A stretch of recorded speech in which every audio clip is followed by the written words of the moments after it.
I built something with my own hands, and someone I trusted decided it would look better in her hands instead. That's what this story is about. Not a marriage falling apart the way marriages sometimes just fall apart. Quietly, from neglect, from two people drifting in opposite directions until there's nothing left holding them together. No, this is about a woman who watched me bleed for something for 12 years, and then, the moment she thought I was weak, tried to reach into my chest and take it while I was still breathing. I'm not telling you this story so you'll feel sorry for me. I don't want that. I want you to understand exactly what it feels like to sit 2 feet away from someone who shares your last name and realize, with total clarity, that they have already decided how your life ends, and they never once thought to ask you what you wanted. My name is Theodore Marsh. Everyone calls me Theo. I'm 45 years old. I live in Astoria, Queens, and until recently, I thought I understood my own life. I thought I knew the shape of it. I was wrong, and finding out how wrong I was is the reason I'm sitting here talking to you now. I own a restaurant called Rosalina's. I named it after my grandmother, the woman who raised me in a 2-bedroom apartment in Sunnyside after my parents split when I was 9. She used to stand at a stove that was older than I was and tell me that food is the only language everybody in the world speaks fluently. I didn't understand what she meant when I was a kid. I understand it now, in a way that lives in my bones. I started Rosalina's as a food truck in 2011.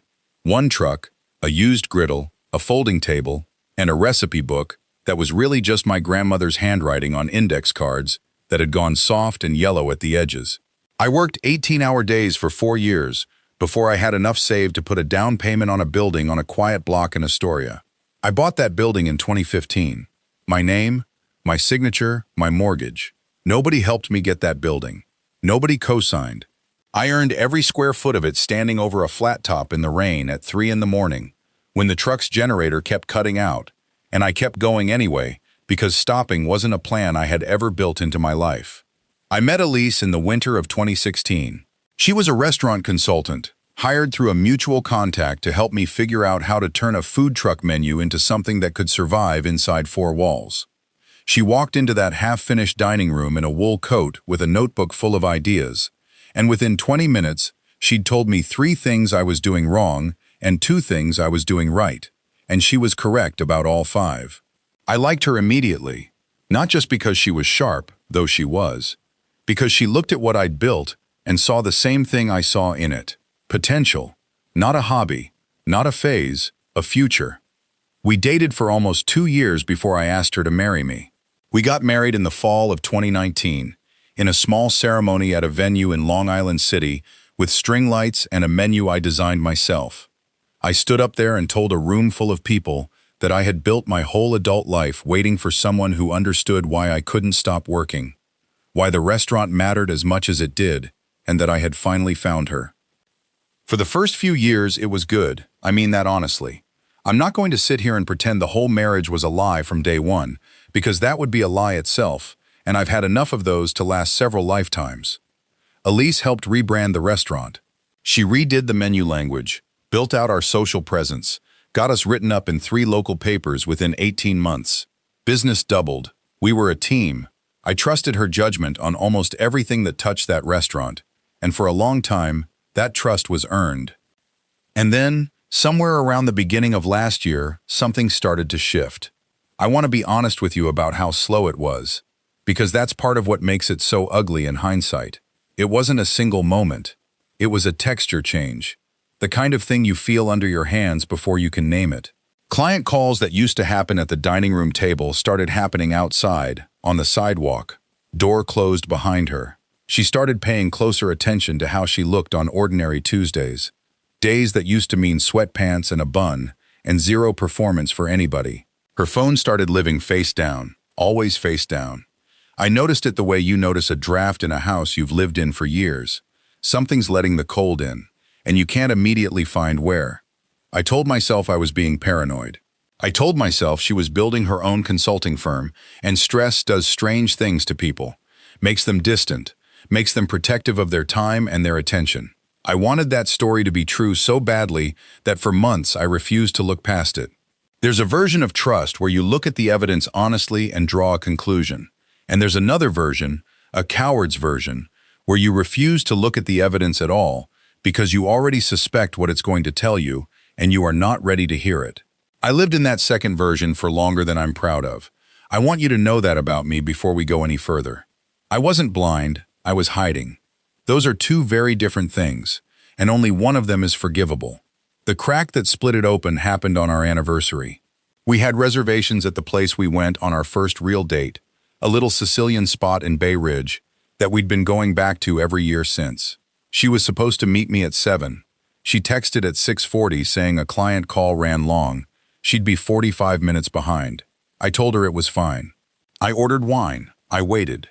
She walked in almost 2 hours later. Same work clothes from that morning, except her hair had been redone, freshly styled. The kind of styling you do when you want to look a certain way for somebody, not the kind you do for a work call that ran long. She kissed my cheek, apologized, said the client was a nightmare, sat down, and started talking about her day like nothing was wrong. She was relaxed, loose, the kind of calm you only have when you've already rehearsed what you're going to say before you ever walk through the door. I smiled. I told her it was fine. I ordered her a glass of the wine she likes, and something inside me went cold and quiet in a way it had never gone before in 9 years of knowing her. I want to be clear, I wasn't angry yet. Anger comes later in a story like this. What I felt that night was colder than anger. It was the feeling of watching numbers on a page that refused to add up, and knowing, somewhere underneath everything else, that you are eventually going to have to sit down and find the error, and that when you find it, it's going to be bad. After that night, I started paying attention in a way I never had before. Quiet attention, the kind that doesn't announce itself at the dinner table. I started noticing which evenings were unaccounted for. I pulled up our shared phone plan and looked at the call logs. Not her messages, just the logs, the numbers and the times. There was one number that showed up again and again. Not every day, just enough to mean something. Enough that a pattern started forming in front of me whether I wanted to see it or not. Then one night I heard a name. We were in the living room. She was on a call she thought I wasn't paying attention to, and her voice had a warmth in it I hadn't heard directed at me in longer than I wanted to admit. She said, "Tell Julian I'll handle it." Just like that. Casual. Warm. Then she caught me looking at her, and the warmth disappeared off her face like it had never been there. Later, when I brought it up, casually, like it was nothing, she said Julian was a colleague at her new firm, somebody she was building a working relationship with, nothing more. I wanted to believe her so badly. I let myself pretend I did. But something in me had already started keeping a separate, quieter kind of record. The kind you keep when part of you already knows where this road ends and you're just gathering the strength to walk down it. I didn't say anything to anyone about any of it. Not my sister, not my closest friends, nobody. I carried it the way I carry everything, alone, quietly, working through it in my own head while my hands stayed busy with other things. That's who I am. I don't explode. I don't perform my pain in front of other people. I go somewhere internal, and I sit with it until I understand it, and only then do I decide what to do about it. There's a particular kind of loneliness in carrying suspicion like that. You go to work every day. You run a restaurant that depends on you being sharp, being present, catching every small failure before it becomes a big one, a late delivery, an undercooked plate, a server having a bad night. And underneath all of that, you're also running a second set of calculations nobody else can see. I'd be standing at the pass during a Friday dinner rush, calling out tickets, tasting sauce, and some part of my brain would still be turning over the sound of her voice saying that name. "Tell Julian I'll handle it." I'd catch myself gripping a spoon too hard, staring at a ticket rail without actually reading it, and I'd have to physically shake myself back into the room. Nobody around me had any idea. That was the whole point. I had spent 12 years training myself to keep the kitchen calm no matter what was happening underneath the surface. And now, I was using that exact same discipline to survive my own marriage. I remember standing in the walk-in one night, alone, door shut, just breathing in the cold for a minute because it was the only place in the building where nobody could see my face. I looked at cases of tomatoes and thought about how strange it was that I could hold a knife edge steady enough to butterfly a chicken breast in under 10 seconds, and I couldn't hold my own hands steady thinking about my wife's phone lying face down on the counter. Rage does strange things to a body. It doesn't always look like shouting. Sometimes it looks like a grown man standing in a walk-in refrigerator at 11 at night, jaw clenched so tight his teeth ache, telling himself to breathe. And then, in the middle of all that quiet dread, something happened that should have been the best news of my professional life. My silent business partner, a man named Harold Weiss, who had put a small amount of early capital into the restaurant back when it was still just a truck, and had stayed a quiet, mostly invisible partner for over a decade, called me into a meeting. He told me a group he worked with wanted to buy 50% equity in Rosalina's for $2.1 million, with a plan to expand into 3 locations across the boroughs over the next 18 months. $2.1 million for something I built out of a used griddle and index cards written in my grandmother's shaking handwriting. I sat in that meeting and felt something in my chest I hadn't felt in longer than I could remember. Not relief exactly. Vindication. 12 years of 18-hour days had turned into a number large enough to change the rest of my life, and the rest of the lives of anyone attached to me. I left that meeting and got in my car, and somewhere on the drive back to Astoria, a different thought crawled in underneath the good one and settled there like a stone. What is she going to do when I tell her this? Not what is she going to say, what is she going to do? Because I already knew, somewhere underneath the part of me that still wanted to trust her, that I didn't actually know the answer to that question anymore. I knew what I hoped she'd do. I had absolutely no idea what she'd actually do, and the gap between those two things had gotten wide enough to swallow a marriage whole. So I decided to find out. Not because I'm a man who plays games, because I'm not, I never have been, but because I understood, with a clarity that scared me a little, that if I told her the truth, and she reacted the way a loving wife should react, I might never get an honest answer to the question that mattered most. But if I told her the opposite, if I gave her a version of me at my lowest, unguarded, vulnerable, and watched what she did with that moment, I would learn everything I actually needed to know. I went home that night, and I lied to my wife's face. I told her the landlord was terminating our lease, that after everything, after 12 years, I might lose the restaurant entirely. I watched her when I said it. I watched every second of her reaction, the way a man watches a wire he suspects is live. For about 5 seconds, her face did what a wife's face should do. Shock, concern, something that looked, for just a moment, like real fear for me. And then it shifted, not dramatically, quietly, like a machine recalibrating. She didn't come around the table. She didn't put her arms around me. She didn't say a single sentence that started with "we." She asked what the landlord said exactly. She asked if there was any wiggle room in the lease terms. She asked, in a tone that had already moved past grief and into strategy, what this meant for us financially going forward. I sat there and watched my wife do arithmetic in front of me instead of grieving with me, and something in my chest cracked open in a way I don't have clean words for. It wasn't just sadness. It was rage.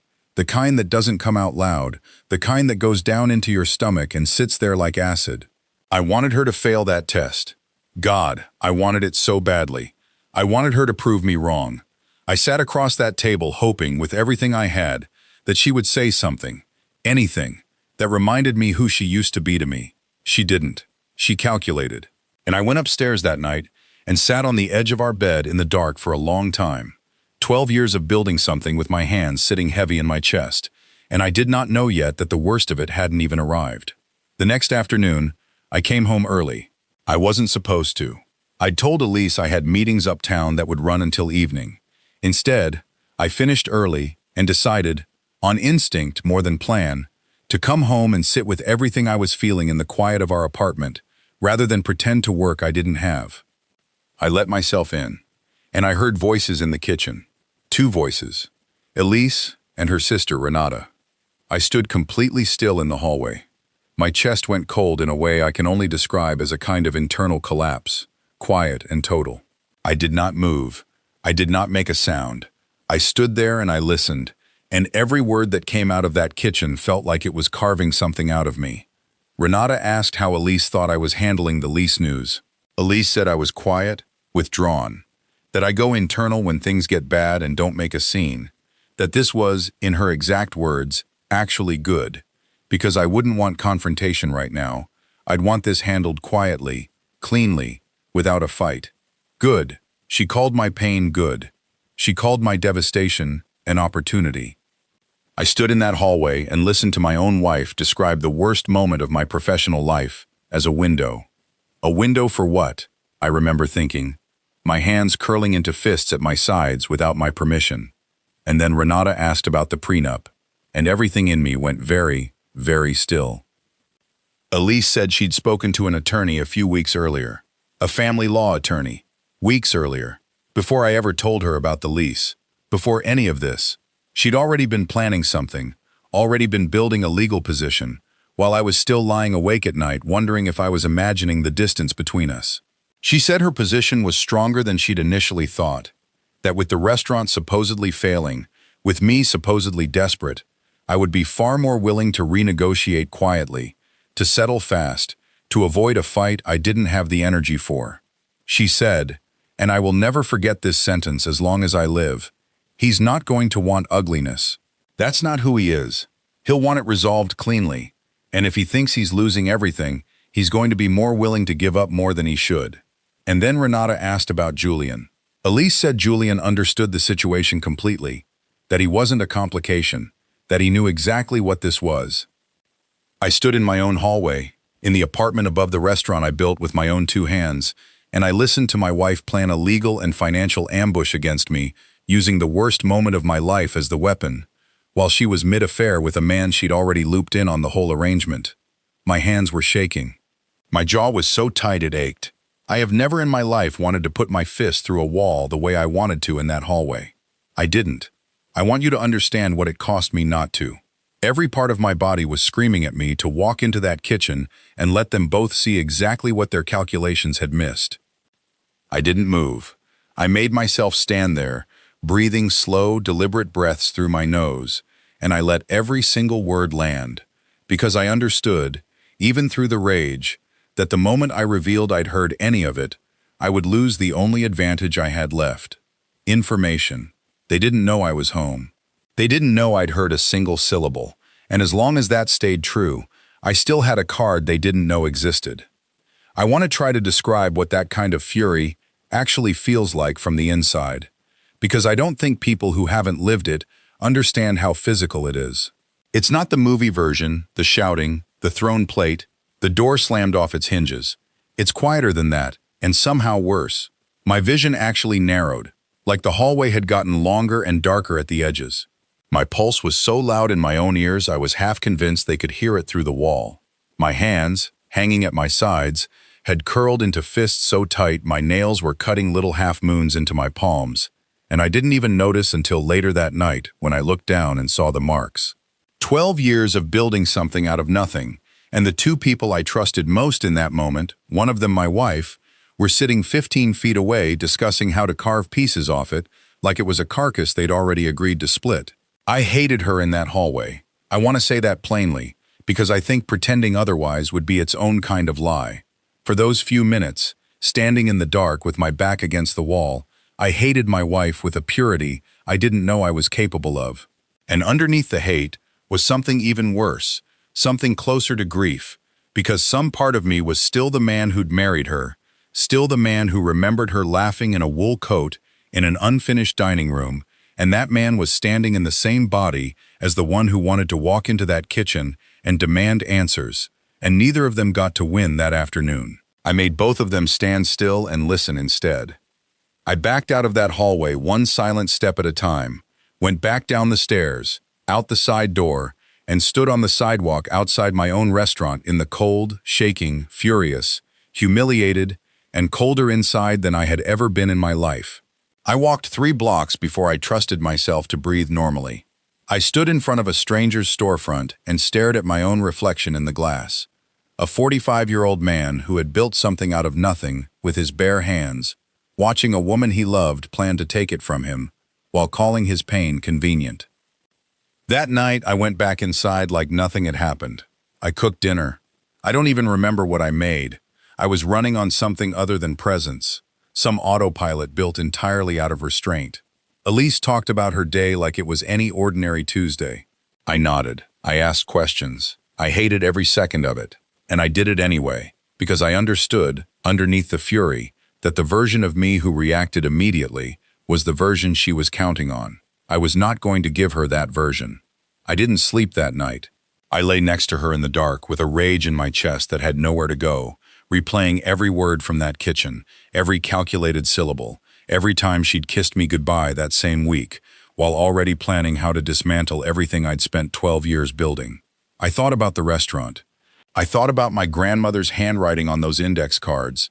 I thought about 18-hour days in a food truck with a broken generator in the rain. And I thought, with a clarity that scared me, that I was not going to let her take a single piece of it. I kept thinking about my grandmother that night, more than I had in years.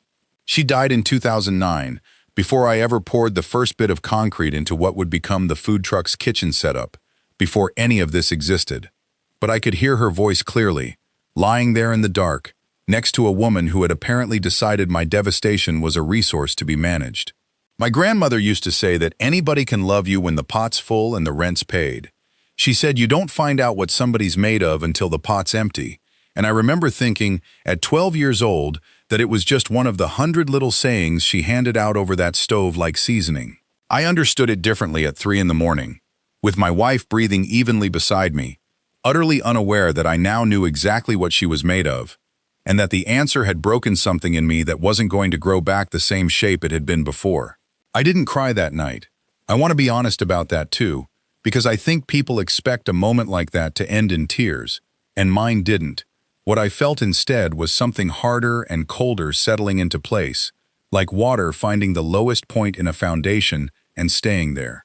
By the time the sun came up, gray and thin through the blinds, I wasn't the same man who'd walked into that hallway the day before.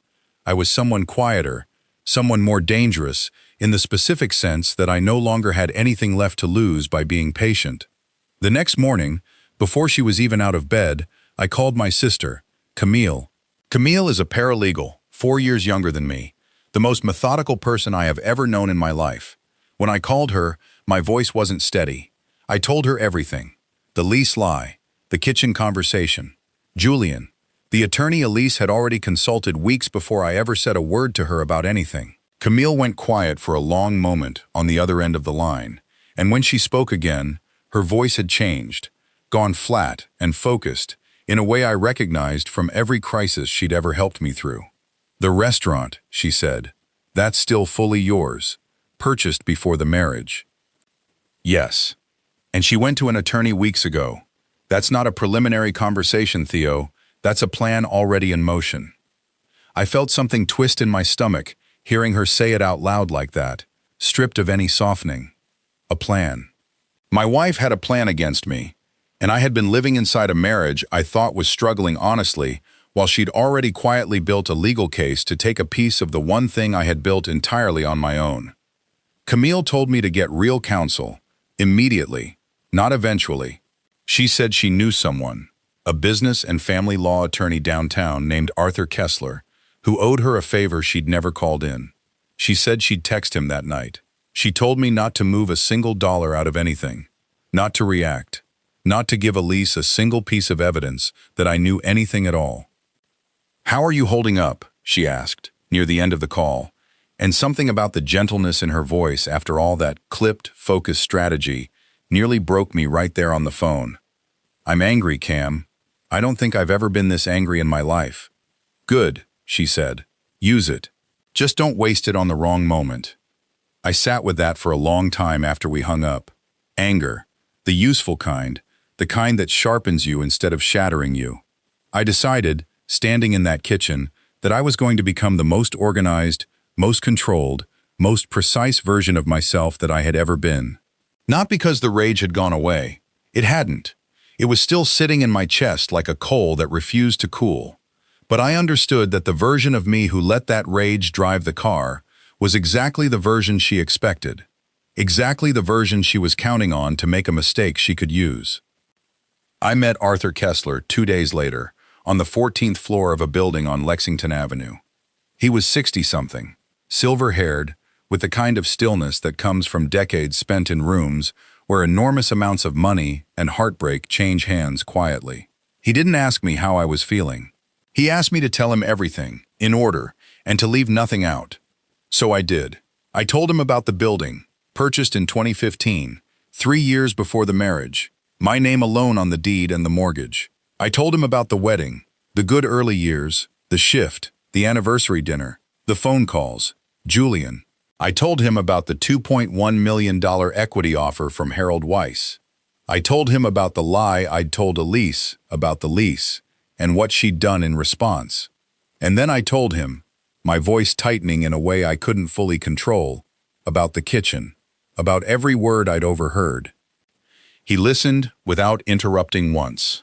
When I finished, he was quiet for a moment, and then he asked me the only question that mattered. Is this a marriage you still want to save, Theo? Because everything after this depends on the honest answer. I sat there in that leather chair, and I felt something in me that had been holding on, some last thread of the man who'd stood in a wool coat listening to a woman critique his menu 9 years earlier and fallen for her on the spot, finally let go completely. No, I said, I don't. I want to protect what I built, and I want to do it right. He nodded once, and from that moment forward, he laid out exactly how New York law would treat a business, acquired years before a marriage, funded and operated entirely through separate accounts, with a mortgage that had never once been touched by joint funds. He told me the building was almost certainly protected as separate property. He told me Elise's attorney would still fight, because that's what attorneys are paid to do, but that the documentation I had, and the documentation I was about to build, would matter enormously. Don't touch the equity deal, he told me. Don't hide it. Don't rush it. Don't let anyone push you into moving faster or slower than makes sense for the business. Just don't tell her. Not yet. I asked him what I should do about Julian. He told me infidelity wasn't the centerpiece of a New York settlement the way people think it is on television, but that information is never worthless, and that I should document what I knew without confronting anyone about it. Information, he told me, is only powerful while the other side doesn't know you have it. I asked him, near the end of that first meeting, whether he thought I was doing the right thing, keeping all of this hidden, letting her believe the lease lie was still real, watching her operate under a false picture of my life for weeks at a stretch. He looked at me for a long moment before he answered. You didn't create the dishonesty in this marriage, Theo, he said. You're simply choosing when to correct it. There's a difference between deception and strategy, and the difference is intent. Yours is to protect what's yours. Hers, from what you've told me, was to take what wasn't. I held on to that sentence for weeks afterward, on the nights the guilt tried to creep in alongside the anger, because there were nights it did. There's something deeply unnatural about sitting across from your own wife, night after night, holding a truth that could end the performance in an instant, and choosing, deliberately, to let it continue. I am not a naturally deceptive man. Every part of my upbringing, my grandmother's voice most of all, told me that lying, even a justified lie, even one lie in service of a greater truth, was still a weight you'd carry. I carried it. I want to be honest about that. It cost me something to sit at that table every night and perform a grief I no longer fully felt, replaced instead by something colder and more focused. But I told myself, every single night, that the alternative, walking into that kitchen the day I overheard everything, and detonating the whole thing in a fit of fury, would have cost me infinitely more. It would have given her exactly the reactive, emotional version of me she was counting on, the version that makes mistakes, that says things that get used against him later, that hands the other side ammunition instead of taking it away. I understood that plainly the same evening from my sister Camille. I asked her, on one of our nightly calls, if she thought I was becoming someone else, someone colder than the man I'd been before any of this started. You're not becoming someone else, she told me. You're finding out what was always underneath the version of you she got comfortable with. That's not the same thing, Theo. Don't let her make you feel like protecting yourself is a character flaw. I needed to hear that more than I let on at the time. Camille called almost every evening during those weeks, sometimes just for 5 minutes, sometimes for an hour, and every single time she asked the same question first. Not how's the case going, not what did the lawyer say. She asked how I was holding up, actually holding up, underneath all the strategy and the documentation and the performance. Most nights I told her I was fine. A few nights I told her the truth, that I felt like I was carrying something too heavy to name, that the anger came in waves I couldn't always predict, that I hated how good I'd become at hiding it. She never told me to let it go. She never told me to calm down or be the bigger person or any of the soft, useless phrases people reach for when they don't know what else to say. She just let me be angry, out loud, to her, so that I didn't have to carry the full weight of it alone in a house where the one other person who should have been carrying it with me was the reason it existed in the first place. I understood that sentence in a way that went straight through my chest. I had understood it standing in that hallway 3 days earlier, shaking with a fury I refused to let show. For the weeks that followed, I lived a kind of double life that I wouldn't wish on anyone. I went to work every day. I signed the equity paperwork with Harold Weiss quietly, methodically, making sure every document was airtight before I let myself feel a single second of pride about it. I gathered every mortgage statement going back to 2015. I pulled every renovation receipt, every equipment purchase, every dollar that had ever gone into that building from my own separate accounts. I built a folder so thorough it could have stood up in front of a judge without a single word of explanation from me. And every night I went home and I sat across from my wife at a table I had built, in an apartment above a restaurant I had built, and I let her believe I was a broken man clinging to hope that the lease situation would resolve itself. She told me she was proud of how I was handling it. Handling it. I remember the specific fury that word gave me, sharp and sour in my throat, because she said it the exact same way she described my pain to her sister, as a convenient window. She thought she was managing a wounded animal. She had no idea the animal she thought she was managing had already met with an attorney, already signed a life-changing deal, already knew every word she'd said in that kitchen. There were nights I lay awake next to her, staring at the ceiling, so full of rage I could feel it in my teeth, thinking about the 12 years I'd given to this. The 18-hour days, the rain-soaked mornings with a broken generator, my grandmother's handwriting, all of it almost handed over to a woman who had already decided, weeks before I ever told her a single lie, that my pain was a tool she intended to use. Some nights the anger sat quiet and cold, and I could manage it, could fold it up small enough to fit somewhere in my chest and carry on. Other nights it came up hot and fast and nearly took the whole performance down with it. I remember one Tuesday in particular, maybe 2.5 weeks after the kitchen conversation, when Elise reached across the dinner table and put her hand over mine and told me, in that same soft, sympathetic voice she'd been using, that she knew how hard this must be for me, that she was proud of how strong I was being. I had to excuse myself. I told her I needed to check something in the walk-in, and I stood in that cold room with my hands braced against a shelf of produce, breathing through a fury so total I could taste metal in my mouth. She was proud of me for absorbing a lie she'd told, while she quietly built a case to profit from my supposed collapse. Proud. I stood in that refrigerator until my breathing evened out, until I trusted my own face again, and then I went back out and finished dinner like nothing had happened. That's the part nobody tells you about revenge, if that's even the right word for what I was doing. It doesn't feel powerful while you're living inside it. It feels like swallowing glass, meal after meal, night after night, and telling yourself the cut is worth it because of what's waiting on the other side. I lost weight during those weeks without meaning to. I noticed my shirts hanging looser one morning getting dressed, and realized I'd barely been eating, despite standing in a kitchen full of food 12 hours a day. Grief does that. So does fury, apparently, when you don't let it out anywhere. I'd catch myself some mornings standing in the shower long after the water had gone lukewarm, just standing there, replaying that sentence. If he thinks he's losing everything, he's going to be more willing to give up more than he should. 12 years of my life, reduced to a line of strategy delivered over tea at my own kitchen table. Camille checked on me almost every day during those weeks.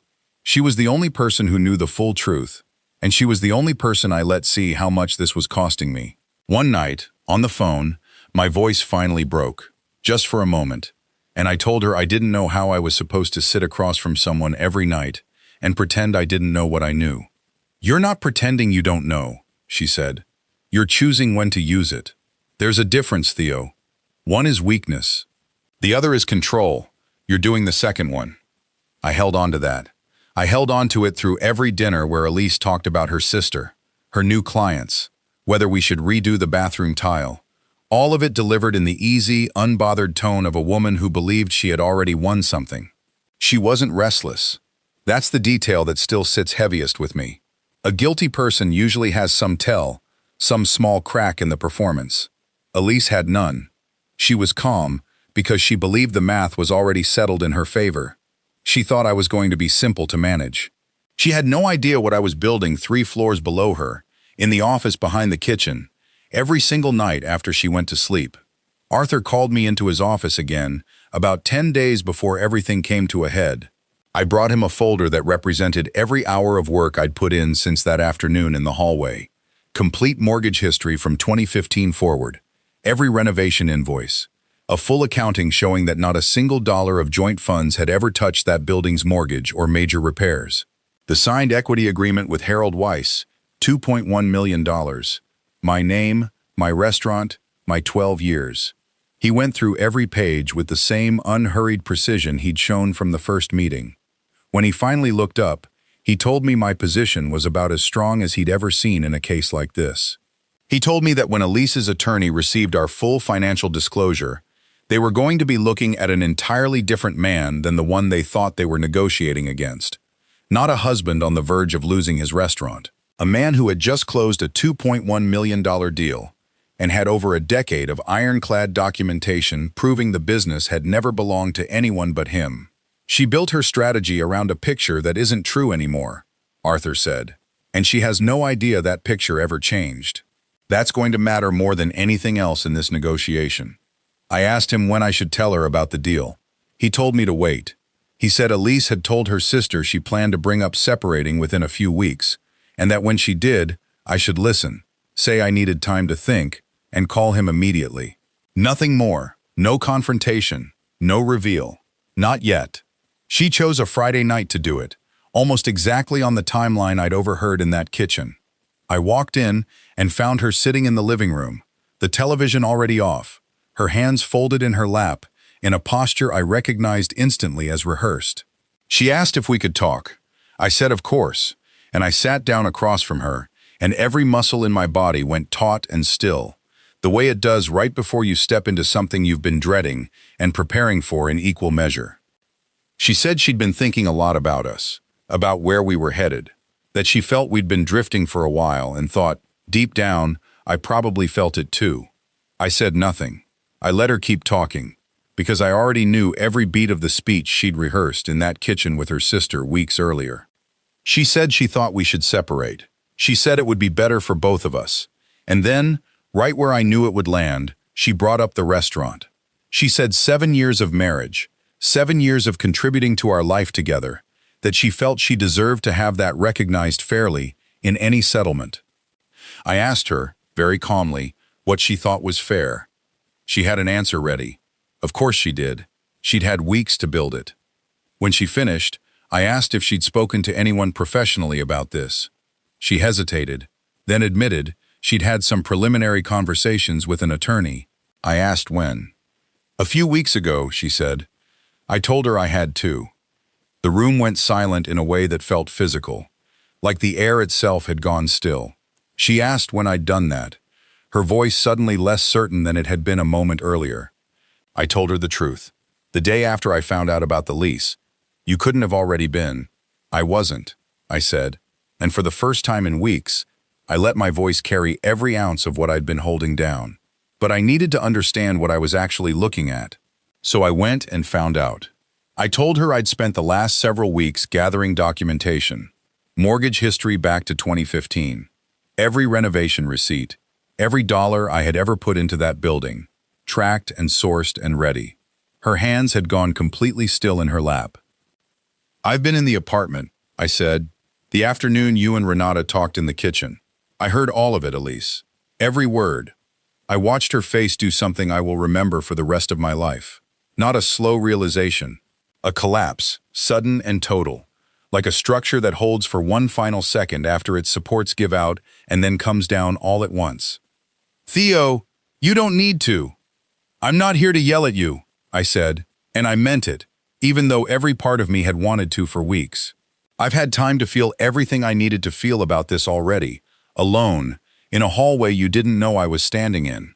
What I need you to understand is that I have counsel, I have documentation, and whatever your attorney told you, based on what you gave her, that information is no longer accurate. You need to go back and have that conversation again."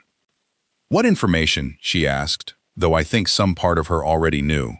I reached into my jacket and took out a single folded page I'd carried with me for exactly this moment. The signed equity agreement. $2.1 million. My name. I set it on the table between us and slid it across. She unfolded it. Read it once. Read it again. When she looked up, her face had the specific, hollow quality of someone realizing the entire structure they'd built their strategy on had never existed in the first place. "You weren't losing the restaurant," she said quietly. "Never," I said. "Not for a single day. You lied to me." And there it was, the thing that finally cracked the last of my restraint wide open. The sheer nerve of that sentence coming out of her mouth after everything I'd heard in that kitchen. I leaned forward, and for the first time since that afternoon in the hallway, I let her see exactly how angry I was. "I told you one lie," I said, "on one afternoon, to find out who you really were when you thought I had nothing left. You spent weeks planning how to use my pain against me. You sat with your sister and called my devastation a window. You told her I'd be easier to strip clean if I thought I was drowning. So don't you dare sit there and talk to me about lying, Elise. You built an entire strategy on the assumption that I was too broken to notice what you were doing to me. You were wrong. You were wrong about all of it." My voice was shaking by the end of that, not from weakness, from how long I'd held every word of it back. I had spent weeks perfecting the version of myself that could sit across from her at dinner and talk about bathroom tile while carrying that hallway inside me like a stone. And now, finally, with the signed agreement sitting on the coffee table between us and her whole strategy in ruins, I let every ounce of that fury come up to the surface where she could finally see it. "You want to know what it felt like," I said, "standing in our own hallway listening to you tell your sister my pain was convenient? Do you have any idea what that does to a person? I built that restaurant with my hands, Elise. I built it in the rain, with a generator that died twice a week, sleeping 4 hours a night for years, so that one day I could stand in a room I owned and call it mine. And you sat at my kitchen table and talked about it like it was a number on a spreadsheet you were finally close enough to touch." She started to say something, some fragment of an apology, and I didn't let her finish it. Not because I wanted to be cruel, because I had earned the right, after everything, to say the rest of what I needed to say without being interrupted by a woman who had planned to interrupt my entire life without asking me a single honest question first. "I'm not angry that you fell out of love with me," I told her, quieter now, the fury settling into something colder and more precise. "People do. It happens. What I can't forgive, what I don't think I'll ever be able to sit with, is that you looked at the worst moment of my professional life, a moment you believed was real, and instead of one single second of comfort, you reached for a calculator. You didn't grieve with me. You strategized against me. That's not a marriage falling apart, Elise. That's a woman deciding her husband is an asset to be liquidated the moment he stops being useful." She had no answer for that.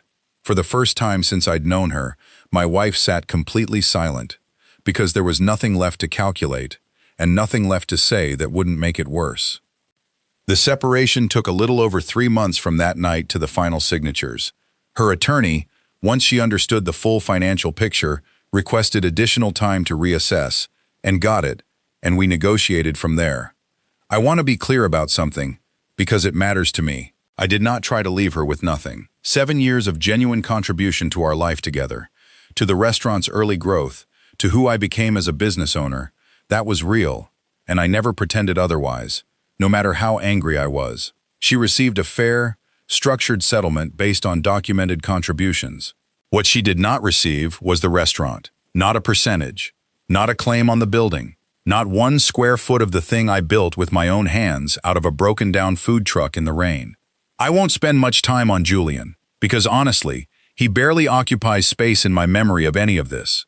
What I'll say is that by the time the paperwork was finalized, whatever he and Elise had built on the rubble of my marriage was already showing the same cracks she'd shown with me. I take no pleasure in that. I also won't pretend I was surprised. The last time I saw Elise's sister Renata was in a hallway outside the mediation office, months after that Friday night. She looked at me the way she always had, evaluating, calculating, the same look I'd once mistaken for simple reserve, and now understood completely for what it was. I didn't say a word to her. I held the door. She walked through without meeting my eyes. It's late September now, almost 7 months since the night I stood shaking on a sidewalk outside my own restaurant, listening to the echo of what I'd overheard in that kitchen. Rosalina's is still mine. The second location opens next spring, funded by the equity deal that Elise never got to touch. I stand behind that counter most mornings now, watching the same Queen's light my grandmother used to cook in, and some mornings the anger still finds me. It doesn't own me anymore, but it visits. I don't think it will ever fully leave, and I've stopped expecting it to. I won't pretend the anger disappeared the day the settlement was finalized, because it didn't. There are still mornings I catch myself standing at the pass, knife in hand, and some stray thought pulls me right back into that hallway, right back to the sound of her voice saying my devastation was good, actually good.